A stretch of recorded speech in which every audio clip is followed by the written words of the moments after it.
ఓం శ్రీ గురుభ్యో నమః. ఓం శ్రీ మహాగణాధిపతయే నమః. ఓం శ్రీ సరస్వత్యై నమః. అందరికీ నమస్కారం. ఈరోజు మాఘపురాణం 14వ అధ్యాయం పారాయణం. ఓ దిలీప మహారాజా, పార్వతికి పరమేశ్వరుడు చెప్పిన మాఘమాస మాహత్యమును దాని ఫలితమును వింటివి కదా. అట్లే ఒక బ్రాహ్మణ స్త్రీ చనిపోయిన తన భర్తను తిరిగి బ్రతికించుకున్న వృత్తాంతమును వినిపించెదను, శ్రద్ధగా వినుము అని వశిష్ఠుల వారు ఈ విధంగా చెప్తూ ఉన్నారు. పూర్వము కాశ్మీర దేశమందు సుబుద్ధి అనే బ్రాహ్మణ పండితోత్తముడు ఉండేవాడు. అతడు చతుర్వేదాలని ఔపాసన పట్టిన దిట్ట. అతడెంత గొప్ప పండితుడో అంతటి ఉత్తముడు కూడాను. సకల సద్గుణ సంపన్నుడు ఆయన. గౌరవము, మర్యాద, మన్నన, వినయ విధేయతలు, సర్వజీవుల ఎడ భూతదయ ఇత్యాది సద్గుణాలని కలిగి ఉండేవాడు. అతడు అనేక మంది శిష్యులకు కూడా బోధించేవాడు. అతని బోధలను విన్న వారంతా అతడొక మహాజ్ఞాని అనియు ఉత్తమ పండితుడని వేనోళ్ళ కొనియాడేవారు. గొప్ప కీర్తి ప్రతిష్టలు సంపాదించాడు. సద్బ్రాహ్మణ పండితోత్తముడైన సుబుద్ధికి సుశీల అనే 16 సంవత్సరాల కుమార్తె కలదు. ఆమె అందమైన చక్కని రూపురేఖలతో నవయవ్వన సౌందర్యవతి వలె మెరిసిపోతూ ఉండేది. పూర్ణచంద్ర బింబము వంటి మోముతో, అందమైన లేడి కన్నుల వంటి నయనాలతో పరులని ఇట్టే ఆకర్షించేది. మృదు మధురమైన కంఠస్వరంతో, హంస నడక వంటి వయ్యారపు నడకలతో ఉండేది. అట్టి సర్వాంగ సౌందర్యవతి అయిన సుశీలకు పెండ్లి చేయ నిశ్చయించారు పెద్దలు. ఒకనాడు సుమంత్రుడు అనే శిష్యుడొకడు గురువుగారైన సుబుద్ధిని ఇంట జరిగే దైవ కార్యానికై పూజా ద్రవ్యాలని, సమిధలని తేవలనని అడవికి బయలుదేరాడు. మార్గ మధ్యంలో ఉన్న ఉద్యానవనంలో సుశీల తన చెలికత్తలతో బంతులాట ఆడుకుంటూ ఉండగా బంతి వచ్చి అటుగా వెడుతున్న సుమంత్రుని ముందర పడింది. బంతిని తెచ్చుకుందామని ఉద్యానవనం నుండి బయటకు వచ్చిన సుశీల బంతిని తీసుకుంటూ సుమంత్రుని చూచింది. సుమంత్రుడు 6 అడుగుల అందగాడు. మంచి నవయవ్వనంలో యుక్త వయస్సులో ఉన్నాడు. అద్భుత రూపలావణ్యములు కలిగిన సుమంత్రుని చూడగానే సుశీల నిశ్చేష్టురాలై తదేకంగా అతనినే చూడసాగింది. అతని ముగ్ధ మనోహర సౌందర్యాన్ని చూసిన సుశీల మోహావేశంతో వశం తప్పి తనకి తెలియకుండానే అతనిని వెంబడించింది. సుమంత్రుడు అలా పోయి అడవిని ప్రవేశించాడు. సుశీల కూడా చాటుగా అతనిని వెంబడిస్తూ రాసాగింది. అలా వారు చాలా దూరం వెళ్ళిన తరువాత వారికొక సుందరమైన సరస్సు కనిపించింది. ఆ సరస్సు ప్రకృతి రమణీయతను పూర్తిగా సంతరించుకుని అందంగా అలరారుతోంది. సరస్సు నిండా తామర పూలు గుంపులు గుంపులుగా ఉన్నాయి. ఆ తామర పూల యొక్క మకరందాన్ని గ్రోలుతూ తుమ్మెదలు మత్తెక్కి భ్రమిస్తున్నాయి. సరస్సు చుట్టూ వివిధ వర్ణముల పూల మొక్కలు తమ రంగులతో మురిపిస్తున్నాయి. వివిధ ఫల పుష్పజాతులతో ఆ సరస్సు చూడముచ్చటగా ఉంది. కోయిలలు తమ కుహు కుహు రాగాలతో వీణుల విందు చేస్తున్నాయి. మగ నెమళ్ళు పురివిప్పి నాట్యం చేస్తూ తమ అందచందాలతో ఆడనెమళ్ళని ఆకర్షిస్తున్నాయి. నీటి జంతువులు అలా అలలపై తేలియాడుతూ అలరిస్తున్నాయి. అందమైన సరస్సు, ఆహ్లాదకరమైన వాతావరణం, మత్తెక్కించే మధుర సుమాల సువాసనలు, సౌరభాలతో మరులు గొల్పుతున్నదా సరస్సు. అంతటి ప్రకృతి సౌందర్యాన్ని సంతరించుకున్న ఆ సరస్సును చూడగానే సుమంత్రునికి దాహం తీర్చుకుని అక్కడే విశ్రమించాలి అని అనిపించి తనివి తీరా నీటిని గ్రోలి ఆ సుందర సుమధుర పచ్చిక బయలుపై విశ్రమించాడు. చాలా దూరం నడిచి అలసిపోయాడేమో ఆదమరచి నిద్రపోసాగాడు. వెనక నుండి వెంబడిస్తున్న సుశీల ఆదమరచి నిద్రిస్తున్న అతని ముఖార విందాన్ని తనివి తీరా చూసింది. ఒక ప్రక్క ప్రకృతి తన సౌందర్యంతోనూ జాజి, మల్లె, సంపెంగ పువ్వులు మత్తెక్కించే సువాసనలతోనూ సుశీలను కామ ప్రేరితురాలిని చేశాయి. ఆమె మన్మథ చేష్టలకు లోనయ్యింది. కామం నిలువెల్లా ప్రకోపించడంతో ఉండబట్టలేక సుమంత్రుణ్ణి పలకరించింది. ఓ సుకుమార, సుమంత్ర, లే, నిన్ను చూడగానే నా మనస్సు వశం తప్పింది. నీ అందం నన్ను ఉక్కిరి బిక్కిరి చేస్తున్నది. అందుకే నీకు తెలియకుండా వెంటబడ్డాను. అందగాడా, రా, ఈ ఏకాంత ప్రదేశంలో మనమిద్దరము మన్మథ సామ్రాజ్యాన్ని ఏలుదాము అంటూ కామాంధురాలైన సుశీల పలు రకాలుగా సుమంత్రుణ్ణి ప్రేరేపించసాగింది. ఈ హఠాత్ పరిణామానికి సుమంత్రుడు నిశ్చేష్టుడయ్యాడు. కామప్రకోపంతో పలుకుతున్న సుశీల మాటలకు నివ్వెరపోయిన సుమంత్రుడు, సుశీల, నీకేదైనా పిచ్చి గ్రహం పట్టిందా? ఏమిటా వాగుడు? నీవు ఎవరితో మాట్లాడుతున్నావో తెలుస్తోందా? నేను నీ తండ్రికి శిష్యుడను. ఆయన నా గురువు. ఆ విధంగా నీవు నాకు చెల్లెలి వరుసవవుతావు. నేను నీకు అన్ననవుతాను. నిన్ను ఏదో ఆవహించింది. లేనిచో నీవిట్లా కామంతో చిందులేయవు. నీవు మనస్సును అదుపులో ఉంచుకొనలేకపోతున్నావు. నీవెంతో అందగత్తనని విర్రవీగుతున్నావేమో. హద్దు మీరి ప్రవర్తిస్తున్నావు. నీవు చక్కని విద్యావతివి. సకలమూ తెలిసిన వారిట్లు చేయవచ్చునా? నీ ప్రయత్నాన్ని విరమించుకో. నేను నీ తండ్రి వద్ద విద్యను అభ్యసించే శిష్యుడనని మరువకు. నీతో నా పొత్తు కుదరదని తెలుసుకో. నీవి ప్రయత్నమును మానినచో అష్టకష్టాల పాలవుతావు. వావి వరసలు గణింపక మన్మథాగ్నికి బలికాకు. మనమిద్దరము సంభోగించినచో ఆ ఘోర మహాపాతకము మనమెన్ని జన్మలెత్తిననూ పోదు. ఈ పాపానికి విముక్తి లేదు. ఆచందార్కము నరక యాతనలు అనుభవించవలసి వస్తుంది. కావున నీ కోరికను మన్నించజాలను. ఇంటి నుండి బయలుదేరి ఇప్పటికే చాలా కాలాతీతమైంది. గురువుగారికి విషయం తెలిస్తే దండించక మానరు. కావున రమ్ము, పూజా ద్రవ్యములను సమిధలను తీసుకుని ఇంటికి పోవుదము అని సుమంత్రుడు అనేక విధములుగా నచ్చ చెప్పాడు.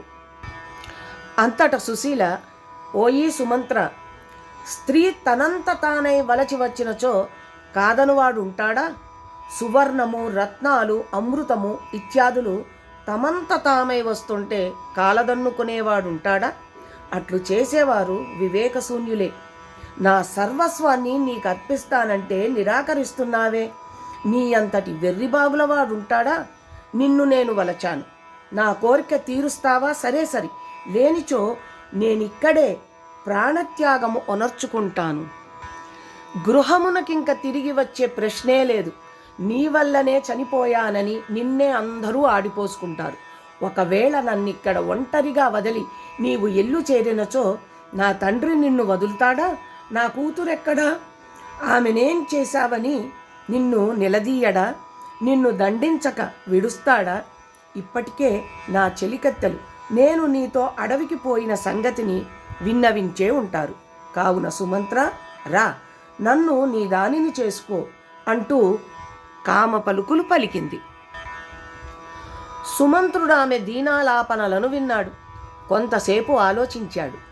ఏం జరిగితే అదే జరుగుతుందిలే, సరేలే అనుకున్నాడు.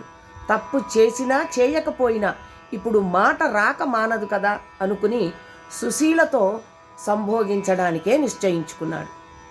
ఈ విధంగా సుశీల, సుమంత్రులిద్దరూ మన్మథ క్రీడలలో పరవశించిపోవాలి అనే ఏకాభిప్రాయానికి వచ్చిన వారే ఆ సరస్సు సమీపమునందొక సుందర ప్రదేశమును చూచుకుని శుభ్రము చేసి మెత్తని ఆకులను, పరిమళ పుష్పములను పరుచుకుని ప్రకృతి సౌందర్యం ప్రేరేపించగా వారిరువురు తమ కోరికను తీర్చుకొనసాగారు.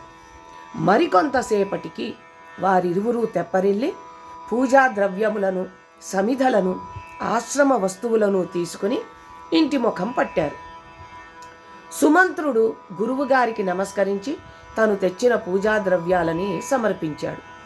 అడవికి పోయి కష్టపడి ఆశ్రమ వస్తువులను తెచ్చిన శిష్యుడైన సుమంత్రుని గురువు మెచ్చుకున్నారు. పిమ్మట కూతురైన సుశీలతో, అమ్మా, ఉద్యానవనంలో చెలికత్తెలతో ఆటలాడి అలసిపోయినట్లున్నావు. నీ సుకుమార సుందర వదనం ఎట్లు వాడిపోయిందో చూసుకో. పాపం, ఎప్పుడు తిన్నావో ఏమిటో. రా, కూర్చుని ఈ మధుర ఫలాలని ఆరగించు, పిమ్మట విశ్రమించుదువు గాని అంటూ పిత్రవాత్సల్యంతో కూతురికి మధుర ఫలాలని అందించాడు. ఆమె బెదురుతూనే జన్మనిచ్చిన తండ్రిని సైతం మోసగించి ఏమీ తెలియని దాని వలె నటిస్తూ ఆ ఫలాలని తినసాగింది. కొంతసేపటికి బడలికతో విశ్రమించింది. పాపం, ఏమీ తెలియని ఆ తండ్రి సుశీలని అల్లారు ముద్దుగా చూడసాగాడు. మరికొంతకాలానికి యుక్త వయస్సులో ఉన్న సుశీలని ఒక సద్బ్రాహ్మణ యువకునికి ఇచ్చి వైభవంగా పెళ్లి చేసి అత్తవారికి సాగనంపాడు. అత్తవారింట్లో అడుగుపెట్టిన సుశీల యొక్క పాద ప్రభావం వలన మరికొద్ది దినములకే ఆ యువకుడు మరణించాడు. సుశీల విధవరాలైంది. భర్త శవంపై పడి భోరు భోరున విలపించసాగింది. తన కూతురికి అకాల వైధవ్యము రావడాన్ని తట్టుకోలేకపోయాడు సుబుద్ధి. ఆయన దుఃఖిస్తూ, ఓ భగవంతుడా, నీ కూతురికి ఇంకను కాళ్లపారాణి అయినను ఆరకనే వైధవ్యమును కలిగించావే. దానికి ఇంకా సంసార సుఖమన్నది లేకుండా చేశావేమి తండ్రి. దీని శేష జీవితం ఇంకెట్లు గడుచునో కదా. ఇంత చిన్న తనములోనే విధవరాలైన నా కూతురిని చూసి అమంగళమని భావింతురే అందరూ. ఏ శుభకార్యములకు పనికి రాకుండా పోయింది కదా. దీనికింతటి దుస్థితి కర్మ ఎందుకు వచ్చింది, దీని రాత ఎందుకిలా కాలింది అంటూ దీనాతి దీనంగా విలపించసాగాడు. సుబుద్ధి యొక్క దీనాలాపనలను అటుగా వెడుతున్న ఒక సిద్ధుడు విన్నాడు. శవముపై పడి భోరున విలిపిస్తున్న చోటికి వచ్చాడు. అయ్యా, మీరెందుకింత వలవలా ఏడుస్తున్నారు? పుట్టినవారు గిట్టక మానరు కదా. మరణము మానవునికి సహజమే కదా. మీ ఈ తీవ్ర దుఃఖానికి కారణమేమిటి అని సుబుద్ధిని అడిగాడు. అంతటా సుబుద్ధి, స్వామి, మీరు సర్వజ్ఞుల వలె ఉన్నారు. మిమ్మల్ని చూడగానే నా బాధ కొంత తీరింది. ఈమె నా కుమార్తె. మరణించినవాడు ఆమె భర్త, నాకు అల్లుడు. నాకు ఈ కూతురు ఒక్కతే సంతానము. పిన్న వయస్సులోనే నా కూతురికి కలిగిన వైధవ్యాన్ని తలుచుకుని దుఃఖిస్తున్నాను. నా హృదయం తరుక్కుపోతున్నది. ఈమె శేష జీవితం ఎట్లు గడుచునో అనే దిగులుతో దుఃఖిస్తున్నాను. ఈమెకి దుస్థితి ఎందుకు కలిగిందో, ఈమె పూర్వజన్మ వృత్తాంతమెట్టిదో మీకు తెలిసినచో సెలవియ్యండి అంటూ దీనంగా వేడుకున్నాడు. సర్వజ్ఞాని అయిన ఆ సిద్ధుడు సుశీల మోమును చూచి కొంత తడువు ఏదో ఆలోచించి తన దివ్య దృష్టితో జరిగినదంతా గ్రహించాడు. వెంటనే, ఓ బ్రాహ్మణుడా, నీ కుమార్తె పూర్వజన్మలో ఒక క్షత్రియ యువతి. ఈమె తన గత జన్మలో మిక్కిలి కామాంధురాలై భర్త ఉన్నను పరపురుషులతో సంగమించేది. ఈమె భర్తకి ఈ విషయం తెలిసి కఠినముగా వ్యవహరించి అదుపాజ్ఞలలో ఉంచాడు. కామతృష్ణ తీరని ఈమె పరపురుషునితో కలిసి కుట్ర పన్ని అర్ధరాత్రి తన భర్త నిద్రలో ఉండగా కత్తితో పొడిచి చంపింది. అతడు విలవిలా తన్నుకొని చచ్చాడు. కత్తితో పొడవడం వలన ఆ ప్రదేశమంతా రక్తసిక్తమైపోయింది. రక్తసిక్తమైన ఆ భయానక దృశ్యాన్ని చూచి భయపడి తాను కూడా అదే కత్తితో పొడుచుకుని మరణించింది. అంతటి ఘోర హంతకురాలైన ఈమె నీ ఇంట నీ కుమార్తెగా జన్మించింది. ఆమె గత జన్మలో చేసిన ఆ దోషం వల్లనే నీ అల్లుడు అసువులు కోల్పోయాడు. ఆమె చేసిన ఆ ఘోర హత్యాపాతకము వల్లనే ఈ వైధవ్యము సంభవించింది అని చెప్పాడు. అంతటా సుబుద్ధి, స్వామి, ఘోర హత్యా మహాపాతకురాలైన ఈమె ఒక సద్బ్రాహ్మణి ఇంట, అందులోనూ నా కుమార్తెగా ఎట్లు పుట్టింది అని అడిగాడు. అంతటా సిద్ధుడు ఈ విధంగా చెప్తున్నాడు. చాలా కాలము క్రిందట, అనగా నీ కుమార్తె యొక్క 14 జన్మల వెనకటి వృత్తాంతం ఇది. అప్పుడొకనాడు మాఘమాసంలో సూర్యుడు మకర రాశిలో ఉండగా కొంతమంది బ్రాహ్మణ స్త్రీలు యమునా నదీ తీరమందు స్నానం చేసి గౌరీదేవి వ్రతమును చేసుకున్నారు. భక్తి శ్రద్ధలతో పూజలు చేశారు. ఆ గౌరీదేవి వ్రతం వల్లనే స్త్రీలలో నీ కుమార్తె కూడా ఉంది. ఆ విధంగా ఆనాడు మాఘమాసంలో యమునా నది స్నానము మరియు గౌరీదేవి వ్రతాన్ని చేసిన పుణ్య ఫలము వలన ఆమె నీ కుమార్తెగా జన్మించింది. అయినను ఏమి ప్రయోజనం? ఈమె తన కామాతురతను వీడలేక నీ శిష్యుడైన సుమంత్రునితో తన కామతృష్ణను రహస్యముగా తీర్చుకొన్నది. ఆ పాపము వల్లనే ఈమెకి వైధవ్యము సంప్రాప్తించింది. మాఘమాస పుణ్య ఫలము వల్ల మీ ఇంట పుట్టినను తను చేసిన ఘోర పాపము వల్ల తన భర్తను చంపుకుని వైధవ్యము పాల్పడి విధవరాలైంది. కావున ఈమెకి గత జన్మ పాపము, ప్రస్తుత పాపముల వలన ఈ అకాల వైధవ్యము కలిగింది. ప్రతి జీవి తన పాప పుణ్యాల ఫలితమును అనుభవించవలసిందే కదా. ఇక దుఃఖించవలసిన పని లేదు. కర్మ సిద్ధాంతం ప్రకారం కానున్నది కాకమానదు, జరగబోవునది జరగకమానదు. జరిగినది, జరుగుతున్నది, జరగబోవునది మంచికే అనుకోవాలి అని సిద్ధుడు చెప్పి సుబుద్ధిని ఓదార్చాడు. అంతటా సుబుద్ధి, భగవంతుడా, నేనెంతటి పాపము మాటలు వినవలసి వచ్చింది. గత జన్మలో ఈమె తన భర్తను హత్య చేసి తాను ఆత్మహత్య చేసుకున్నదా? హరిహరి ఎంత అఘాయిత్యం చేసింది. పోని ఈ జన్మలోనైనా కన్యగా ఉండి వివాహం చేసుకున్నదా? అది లేదే. నాకు శిష్యుడైన వాడు నా కొడుకుతో సమానమని ఈమెకు తెలియదా?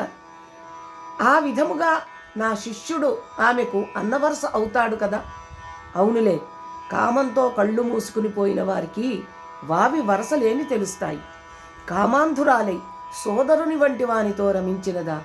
అహో, ఎంతటి ఘోరము! ఈమె నా కూతురనడం కూడా నాకు సిగ్గుగా ఉన్నదే అనుకుంటూ, స్వామి, ఇదంతా విన్న తర్వాత ఈమె నా కూతురనడం సిగ్గుగా ఉంది.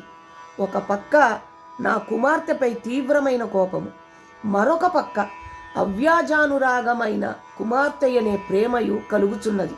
కావున నా యందు దయ ఉంచి నా కుమార్తె తను చేసిన ఈ ఘోర మహాపాతకముల నుండి విముక్తురాలు ఎట్లగునో సెలవీయండి. అట్లే నా అల్లుడు మరల పునర్జీవితుడెట్లుగాగలడో చెప్పి పుణ్యం కట్టుకోండి అని బ్రతిమాలాడు.